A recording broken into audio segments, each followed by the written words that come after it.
This is Joe Pugh for IFL TV. We're here at the top of Brighton I-360. We've got a picturesque view of your hometown, Harlem. First of all, before we start, I just want to say condolences for everyone at IFL TV about your father. Just how are you feeling, and are you okay, first of all? Thank you very much. Appreciate that.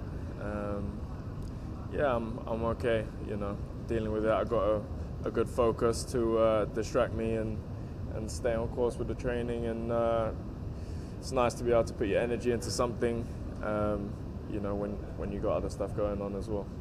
Certainly, and you are putting your energy in something that's very, very close to home now. It's the return of big-time boxing in Brighton. You've got the Brighton top on here. We're looking over where you grew up. Just if you turn around, is this the places where you've got fond memories of with your family training here? Definitely. This is also a chance to do my family proud. Looking over here, you can see all places that hold a lot of good memories growing up. I was just saying earlier, there's churches where I just started out, my sporting journey, doing gymnastics and the lawns alongside the beach there, which I ran along my whole life, training for different events, cutting weight for fights, preparing for fights. This city is my home. It's where I grew up. It shaped me.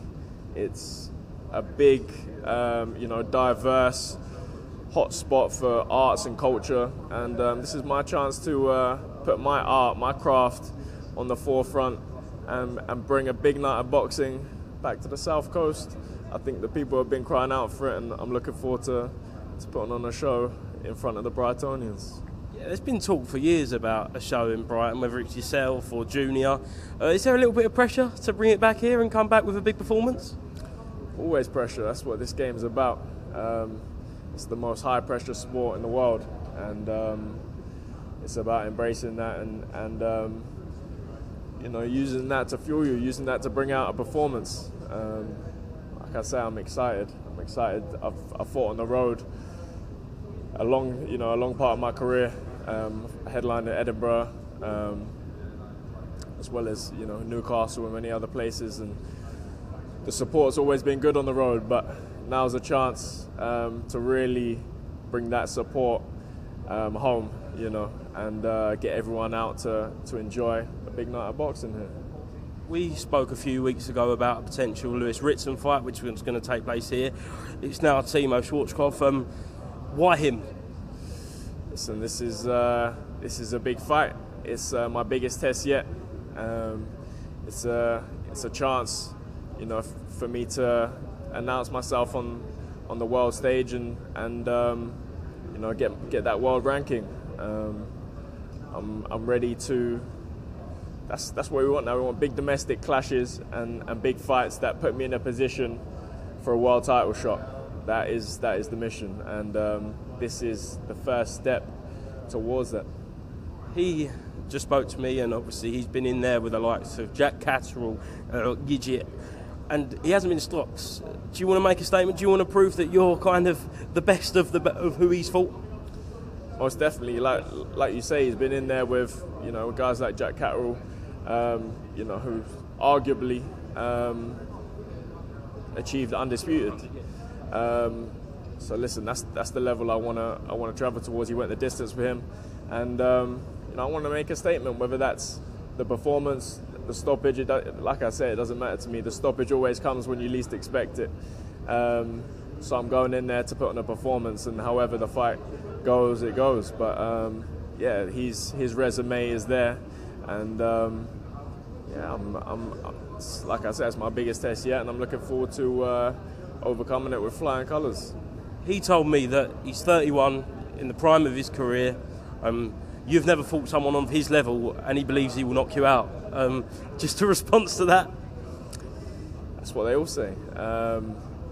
He is my biggest test thus far, for sure. But one that I've been waiting for, and when he comes to knock me out, he's going to leave gaps and expose himself, and I'm going to exploit them. We spoke earlier about pressure, and you've always had to deal with pressure, whether that be the name, but do you thrive off that pressure? Yeah, I think so. I think you learn to. You learn to handle it and use it and wield it as a tool, as a weapon for yourself. And that's what I've always done, and that's what I will do come fight night. Do you think this is the start of a movement in Brighton for boxing?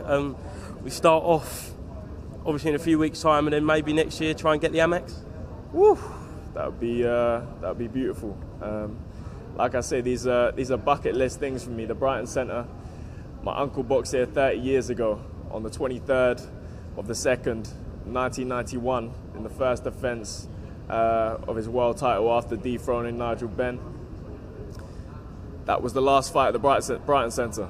You know, my birthday, 23rd of the 2nd, 94, 3 years later on the same day. And here I am 30 years later, headlining at the Brighton Centre. Believe it's destiny? Must be. Just very, very quickly away from this, I just want to ask you about Junior, because we did speak after the Liam Smith fight. Have you had a chance to catch up with him since that fight, and what's his feelings after Liam Smith victory? He done everything he needed to do, everything he said he would do, and yeah, he's enjoying the victory and looking forward now. There's a lot of opportunity. He's the number one guy in that division now that people are looking at and wanting to fight. Everyone wants that fight. Every middleweight on the planet's calling for him now. He's the top dog, and yeah, he's enjoying looking at what he's going to do next. You're right in every middleweight, but there's also a 147 fighter that's looking to call him out. Do you think that fight happens by the end of the year? Does it happen? It may happen, but I think you know, at 160, that's a public execution of Conor. You know, the credible fights for him are at 147. That's where he poses a threat. Down at 147, his natural weight. Up at 160, you know, based on their last performances, it's clear to see that it would be a public execution. Should that fight happen from a moral standpoint? From a moral standpoint, it's up to them. It's up to them. From a boxing perspective, you know, the weight classes are there for a reason, to protect fighters, and you know, but if they want to make it happen, then I'm sure he'll feel why weight classes exist for a reason. On socials, I know Junior spoke about Canelo over the weekend after his performance against Charlo. Talk about selling out the Amex. That could sell it out 4 times over, couldn't it? A Eubank Canelo fight. Oh, most definitely, most definitely. That's a fight I would love to see.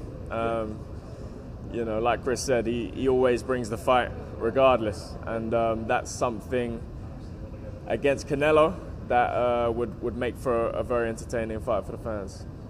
Excellent, Harlem. Thank you very much for speaking to IFL TV. Just one more thing. What happens when you finally get back to boxing in Brighton against Timo? I'll put on a masterclass. You're going to knock him out? We'll see. It can happen. Harlem, thank you very much, mate. Thank you.